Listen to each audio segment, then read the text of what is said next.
Guys, today is not going to be a process. Today is going to be a struggle. What? I regret this already and I haven't even started. Oh, my Photoshop's just crashed. There is no way it's just crashed. I'm going on ChatGPT and I'm asking it to design me an impossible design prompt, and I'm going to work through it and see what I can come up with live so you can see how bad I am at this, and we're going to jump through it together. So let's go for it. Okay, let's go. Give me an impossible design challenge. Let's go. Okay. Make chaos look Swiss. Let me load this all up and then we can walk through it. Okay. So I've got to design a Swiss style poster promoting anti-grid, anti-order, anti-design philosophy, but it must still follow Swiss design rules. Yeah, makes sense, yep. So I've got to reject structure, using structure. Now it's got some requirements here for me to use. So we've got to use a 12-column Swiss grid, flush left text, only Helvetica, or either of these two, or obviously I'm going to use Helvetica. Black, white, and red is the color scheme. One chaotic element, so one of these, okay. And a 100-word block of nonsense. I'm good at that. Anti-design is the title. Okay, so it's got all of the text here that I need to use as well, so that works. I mean, let's just begin, see how it goes. And then we got a good luck, let the chaos begin. Cheeky fucker. Okay, beginning, new canvas here, 3840, 4800. I'm not changing that. Okay, so that's sticking with it. So now let me sort out this grid that it said. So we need a 12-column grid. So new guide layout, 12 column. I'll keep 6 rows because why not? And I'll just keep the margin where it is. So 100 pixels, just follow these if you're going to follow along. Now I've got to make sure that all my text is flush left. Only use black, white, and red, which is pretty easy for me, I feel like. That's probably my go-to. And one completely chaotic element. Okay, so the title is Anti-Design 1960. Let me bring in, the way I'm going to approach this is bring in all the text and then kind of just look at it all on one page and then see where I can go from there. So Helvetica regular, perfect. Event info. What is it we're promoting?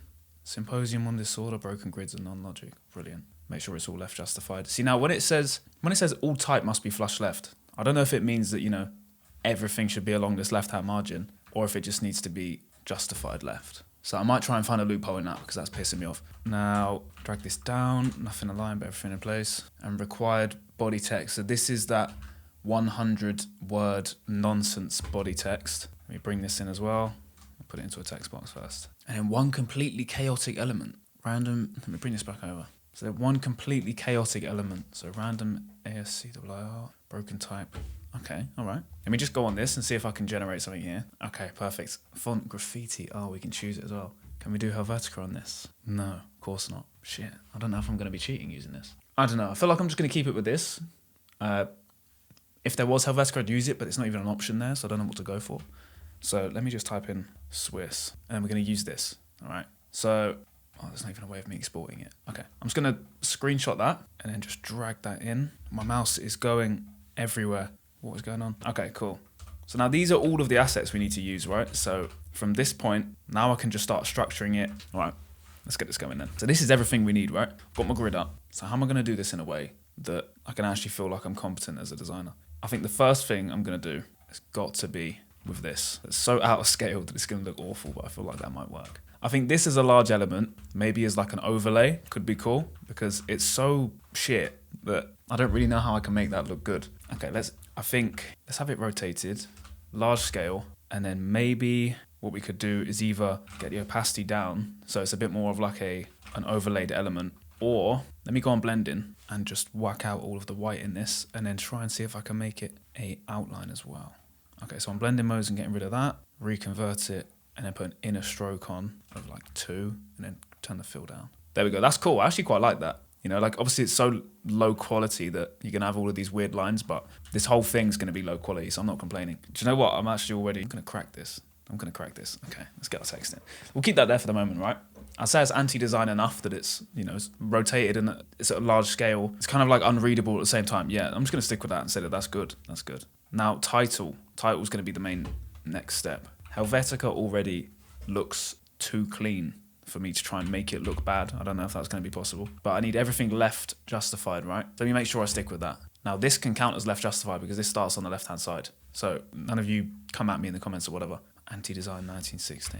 I'm wondering if I just put all of the text into a layout, right? I know what I'm going to do. So I'm going to use the golden ratio, right? So divide by 1.618, but we're going to deliberately use the wrong one. Just use 1.3. 1.3. There you go. That's anti-design for you. And now crank the leading up so they're overlaid. There you go. That looks just about wrong enough for me to keep it. Anti-design. I've got an idea. What if I put anti? So I'm thinking like, if I was to have this on 2 lines, right? Like anti-design like this. Let me anti-design it the other way around by putting anti on the line below and then design here and then turn that leading up. And now I don't really know what this is. Obviously it's the infinity symbol, but I don't know if I need to get rid of this. I'm just going to put the infinity symbol on a different... how do I get this again? Completely... it's one of the keys. I thought it was option 8, but it's not. Oh, there we go. What was that? Option 5. Get in. All right, so we've got this. I think this works as a title, right? So we've got this like broken lead in here. And now anti-design 1960. I kind of want 1960 to be on a different text box. Let me create a duplicate of this. 1960. And now we can make this one bigger, right? So there's no limit on sizing and anything like that. And placement and hierarchy. So we've got to try and be smart with that. Let me try and like line this up. See, it's so tempting to just perfectly line this up with the bottom of anti and perfectly line it up with the bottom, with the top of design. But it's just going against everything I'm trying to do here. Let's turn this kerning in. You know, get them overlaid to the point where it's a little bit painful to look at. Let's do -2, -180. Kind of want a little bit more. There we go. Now, maybe add a rotate in. You know, it's kind of coming together. Maybe I'll bring in the kerning of these. I feel like at any point, if I like what I'm making, I'm doing it wrong. So I'm not really sure how to approach this. Zoom's going everywhere. Okay, let me turn this into lowercase. And then with these, let me bring the leading in more. And now from this point, should I scale it? Where can I place this? Is it painful that this already looks quite Swiss to me? I don't know if this means I'm doing it right or wrong. I can play around with placement here. So this, maybe if I give it a rotate, but then it all has to be left aligned, doesn't it? Okay, I'll keep it on this side, keep it on the left. And now let's increase that. You see how out of instinct I'm lining it up to this grid? I'm going to have to use the grid somehow, but I think perfectly lining it up is the most Swiss thing. So let me just slightly get it wrong. And the same with this one, just slightly get it wrong. Okay, and now this infinity symbol needs to be under, increase that for like the 1960. I kind of like that pin to the left. Like actually just completely left justified with the margin, maybe even slightly out of it. If I make this bigger, you know, play around with the scale of this one here. Kind of like it when it's off to one of the margins, not both of them. I think if it's in the corner, it looks odd, which is perfect, but I still want this to look okay, if you know what I mean. I want it to pass as a design, right? 1960, and now let me just do loads of undos here. I think I might have preferred it before. Yeah, I like the size of this here. And I'm going to use different weights. Maybe if I use bold oblique, maybe not bold oblique, maybe light oblique. No, once again, I think it's fine on regular. Maybe if I go bold, too much. Let me turn this anti down a bit, put that on light. Nah, back to it. Let me put both of them. So this design, this infinity, and anti all on light. I didn't do it. Nah, I still prefer bold. I mean regular. Let's keep it there. This one can go to bold. Still, once again, everything I've turned into bold I don't like. I'm going to increase that, place that there. It's harder to read. Let me go back. Now, nothing aligned but everything in place. Most of our text kind of sorted in this area, right? So now I've got this massive paragraph to add, which I somehow need to make awful or anti-design, but also lining up with a grid and also, okay, this needs to be weird, right? I'm going to keep it as regular. Let me once again just really bring in that lead in. I feel like I'm making this in Swiss style, but at the same time kind of unreadable Swiss style. Let me put this more towards the default. What if I was to make it such a thin column that you could fit one word on each line? A couple of words. Let me get rid of these quotation marks. Each of these points I'm going to kind of separate, right? My space is void, new line there. I wonders and the message dissolves. Senders rebel. Kind of having to do double line breaks here because it's not breaking them properly. With these all split, if I was to extend this now. Oh, hate it. Go back. Let me try and line these up, right? If I bring the leading in a bit more, I'm also going to bring the kerning in a bit. And then the size. Let's shrink this size. There you go. Our renowned 1.3. Divide all of these by 1.3. And now I kind of like it. How can I make this more anti though? Because this looks like it's too organized here. You know, this just looks like normal column structure for text. So I need to figure out a way to make this look tragic. Okay, color. Color's where I can start doing this. What if I was to make this red? Okay, with this red, how can I make this anti-design, right? So the only other way, I think, the classic Swiss is like black and white. You got white background, black text, all the other way around. Maybe that's the decision I need to make in order to change it to fit this kind of scheme. So I'm going to get some rectangles. And now actually, I'm going to make like a small color palette in the corner, right? But maybe not use shapes. Let me go kind of like Bauhaus design style with this, where I get one of each of the primary shapes. So we've got rectangle, triangle, and circle. And then that can be our color scheme that we're using for the poster. So we've got our red, we've got our white, and we've got our black. Now, obviously, you're not going to see one of them, whichever one is white. So just for the moment, let me settle these into our step here. And now let me actually add a black stroke outline just so that adds a bit more. Now we can also just use these as eyedrop points for us to settle the color scheme with throughout. Make sure that that sets it inside. Right, now that's weirdly a nice touch. I kind of like the pop of color on it. I think there is too much. This is too clear to me. This needs to be a bit more of a mess. Let me stretch this out a little bit. Maybe if I have separate leading values throughout, right? Let me do a little tab indent there, and I can do tab indent on this one. Okay, now if I bring the leading in for just these individually, and then perhaps even make that a separate color. Okay, and now I can add that within the rest of these as well. So white space is void. Let me bring that up one. That can just play as a part of the rest of the text. I wonders and the message dissolves. Bring that up, use different color here. Ascenders, rebel. Same steps here.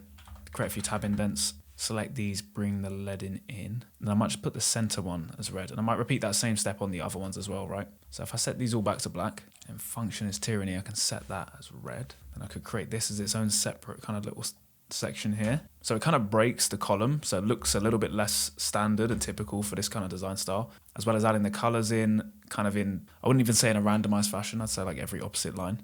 But this has made it look a lot less, Swiss styled and a lot less clean. So if I bring in this column a little bit, if I just undo and redo that, I think bringing it in for me is looking a little bit better. If I line it up with that E, I feel like I want to line it up with the E, but I don't know if that's going to mean that I'm going too Swiss with this, right? I still think this big element is what's tying this all together. I actually really like this. So if I was to just refill in our fill value here, it's crazy how much of a difference this looks tragic, whereas this looks so much better. It's nuts to me that that can do that. Let me make sure we've got nothing. We've got one more piece of text to add, okay? So we've got nothing aligned but everything in place. Nothing aligned but everything in place. Now, how can there be a way where I keep this left justified so I can't use justify on both sides? Nothing aligned but everything in place. Right, now we just need to find a home for this bit of text just here. What's some like stupid way we can do this? Like just completely destroy the kerning and fire it across. All caps maybe. Nothing aligned but everything in place. Center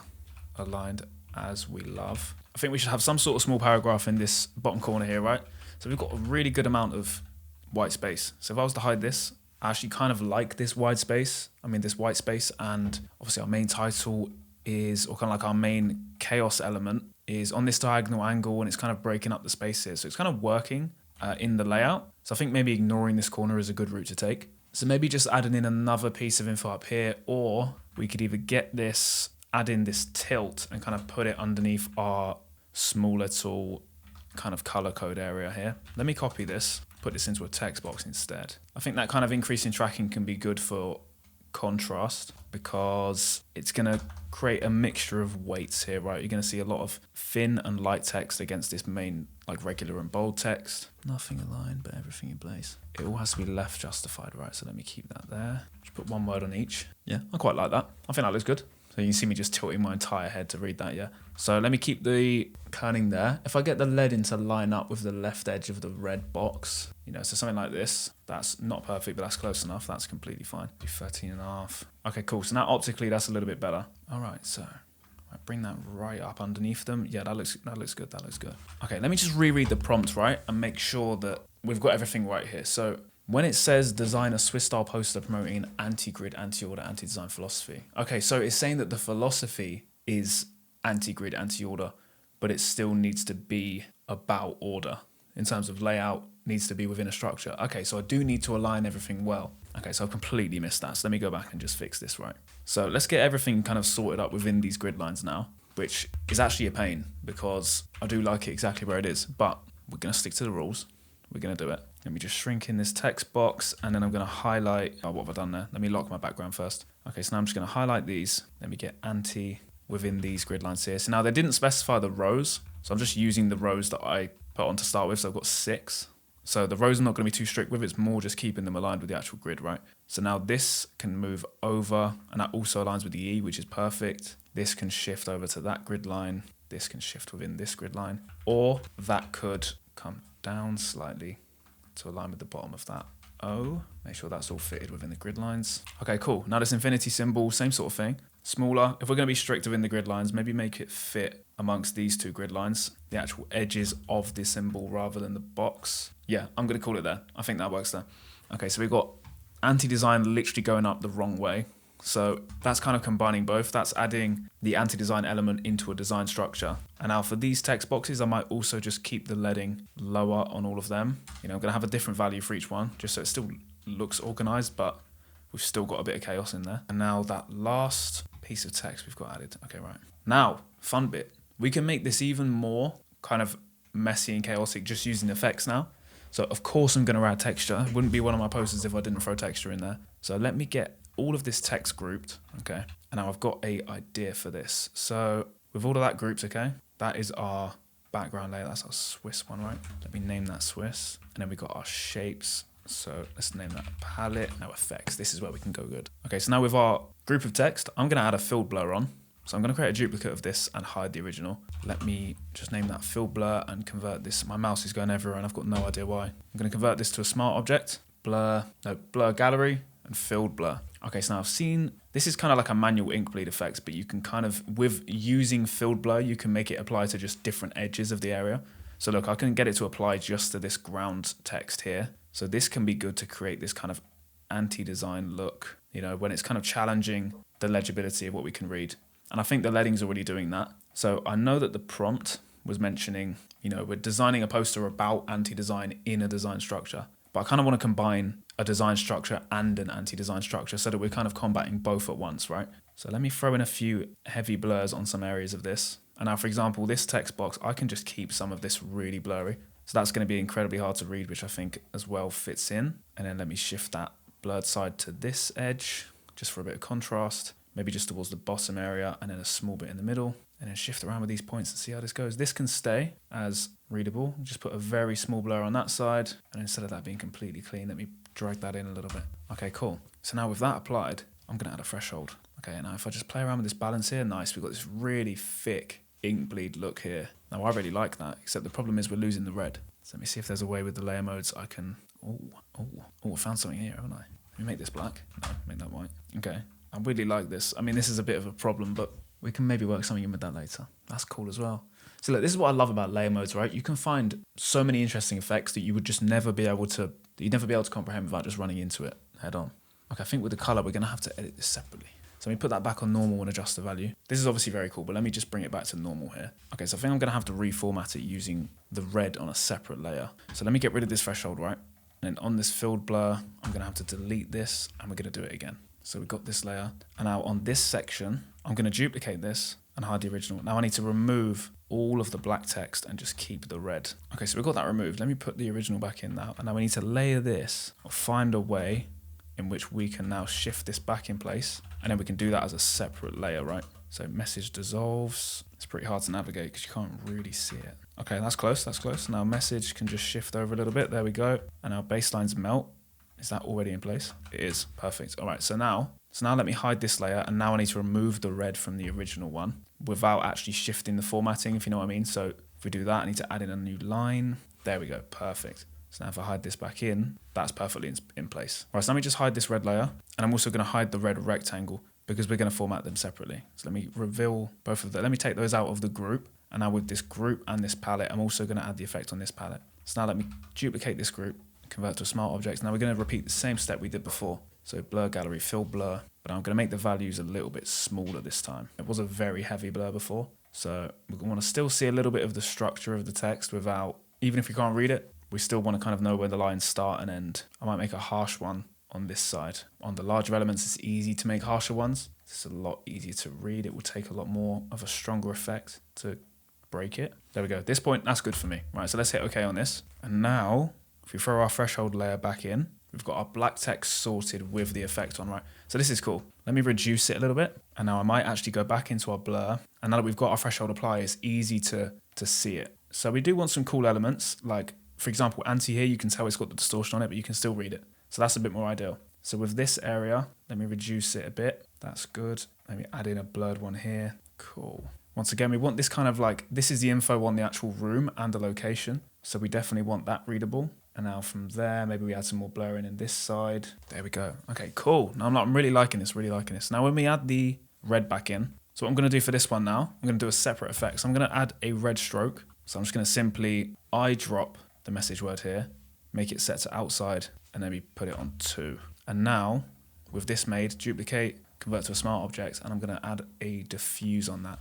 And that's going to give it quite a roughed edge, just to make it look slightly similar to the threshold effect without adding a threshold. And now I should have done that same thing with the rectangle on, but I can just do that separately, that's fine. So here, I'm just going to add a stroke of maybe just 1 pixel, filter, stylize, diffuse. Okay, so now it fits within the theme, right? And all of the distress effects. Okay, so this is coming together. So now I think I'm just going to play around with the background, so let's say if we tie that threshold to that layer, see if that makes any difference. And then if we set it to white, or if we set it to red, I think red's very harsh. Black here would mean we'd have to invert everything. So if I added an invert layer over the top, it's really nice. If I set this as black as well, maybe back to our red color, but I drop this, set it as that, it will be the opposite. Perfect. Okay, I do like the black background. Now, but with the classic white background, I think this is the way I'm going to take it, okay? So get rid of this invert, and now our threshold is not applying for some reason. Okay, so we'll keep that there. So now our threshold on. Now let me just add in a few texture layers, right? So I'm quite happy with this as the overall design. You've got all of the key details in here that was part of it. It's in this Swiss column layout with a mix. You can see the different design principles. You can see you've got hierarchy, scale, contrast, color. Even rotation here, you can see like I've got an intricate layout that kind of aligns on each edge. Now, let me just add in some texturing, right? Let's make this interesting. So I'm going to add in a noise layer on solid color. I'm going to do 80, 80, 80, convert to a smart object, and now camera raw filter. Let's pump my grain up, keep it at these settings here, set this to overlay. Okay, now this is difficult to see because it's against a white background. So I set it to hard light and then bring it down to like 20%. There we go. Nice grain effects on the background here. Happy with that. Now we can throw in maybe a textured overlay. So I think maybe a copy scan, make this look like it's printed onto paper. So here we've got a bit more of a gray copy scan layer. So this is from Black Market. I'll link this in the description below. But it's a set of these high resolution copy scan layers. Now, if I set that on screen, I really like it. It kind of dulls it a bit, gives it that gray color overlay. I think it can make it a little bit it's a bit too harsh at the moment. So let me bring that down. Let's say if I put it to 70. Now we also kind of want it to apply to this background layer. So let me set this to exclusion on a duplicate, bring that down to maybe 10. Right, cool. Now with both of those scaled and the noise applied, I also think this large Swiss scale asset on the back, I'm going to add the same blur effect, maybe even a slightly different one. So with this on, I'm going to reset this into a smart object, and I'm going to potentially even add a motion blur. I want this to blur in the same direction as it's traveling, right? But I think if I added a motion blur, and this was under a threshold, which it is, maybe if I increase this, I like it, but I think it's taking a bit of the detail out. So let me do the same thing. Blur gallery, filled blur. Now because we've got our threshold applied already, we're going to see how it works. No, scrap that. No. Oh, my Photoshop's just crashed. Oh, there is no way it's just crashed. Oh. Where are we at with this then? Okay, all right, we're lucky. It saved it. It saved it. All right, so it's just removed the texture, but everything else is still there, so that's completely fine. Oh, that was lucky. Okay. Let me throw that texture back on and then I'll be right back with you. Okay, texture's back. We've been saved. Lucky. Right. Now back on this large Swiss element I was talking about, I think maybe the way of going about it, because the threshold wasn't working for us, is I'm going to increase the stroke. Now this is going to make it thicker, but if I then duplicate this and start adding a fill blur on, let me find it, then it's going to add a bit more contrast between it. And I think that looks quite cool. The difference in it. The difference in, we've got outlines, it's got that same effect going on, but it also does look a bit thick. So, I don't know, if I did this, let's settle with that for the moment. So now we've got a bit of contrast within the actual line thickness and weight and all of that. Maybe we can just repeat that same effect, but with this new effect applied. So if I go on duplicate and then convert that to a smart object with the blur gallery on it. Now if I made this an inside stroke, like I did before, and removed the fill, but set this stroke to less, okay? Maybe I had to set it to outside because the inside isn't working. And then fill on 0. No stroke, no fill, it's going to go to that. But if I put it on 1, it's still there. If I put it on inside, it's still there. Okay, interesting. Okay, so let me revert back to where we were, back to this original one. Let me play around with the placement of this. I think moving it more into this bottom corner could be interesting, or at least let us see the full word. Okay, I think there's good. Compare it to where it was before. That seems a bit better. Okay, so now that our texture's applied, that is pretty much done. I think with this Swiss layer, let me try and add that last effect on, right? So duplicate this. I'm just going to add a Gaussian blur and then mask it. And then I'm just going to get my black brush and then just rub out areas so that we reveal the below bit. So now we're going to have a bit of that contrast, and I might even just turn the opacity down of this. So even if I put it on 30, 25, 50 there, it gives it, and bring that stroke down to, let's say 3. Okay, now with the stroke lower, we can just play around with this brush and see if we can get, you know, just some lighter areas, some thicker areas. Just gives it a bit of contrast. Let me bring that stroke down even more actually, put it on 2. Okay, and now, as a final design, let me do one more effect. Add a motion blur, try and line it up. Well, I kind of like the effect it creates there. Wait, let me zoom in on that. It created some of these cool kind of race lines. That's cool. I like that. That's kind of like a scratch effect. Yeah, that's really cool. I'm going to stick with that. That gives a bit of contrast with the elements as well. So stroke off is going to remove it. So turn it down to 1. It stays the same kind of weight. Remove the Gaussian blur, stays the same. Okay, cool. Yeah, keep the motion blur. And I'm happy with that as a final design. So if we go back to the brief, you know, 12 column Swiss grid, got that. Everything's flush left. So everything is left justified, started on the left-hand side. We've got the color scheme sorted. One completely chaotic element, that's our big ASCII art. We've got all of that there, and a 100-word block of nonsense, which is my signature. Okay, and there we go, a Swiss-styled anti-design poster. You let me know if you think this is awful, because I cannot tell you whether I've done a good job or not. I need to hear it from you lot in the comments. But as a first live action design walkthrough, let me know if you prefer this to when I create a design and then walk through it slowly. I can do more stuff like this, more design challenges. You guys let me know, and I'm open to all of it. Right, I can lean back knowing I'm an amazing designer now. Feels good, it feels good. Now guys, you guys let me know if you want to see more challenges like this, because I'm gonna say I had fun. I was having fun until Photoshop crashed. So even if you tell me to do one, I might not even do it. So we'll figure it out. But, you know, let me know in the comments if you think I'm a tragic designer or not. I will read all of it and probably cry by myself. Now, watch this video if you want to see more content from me, and I'll see you in the next one.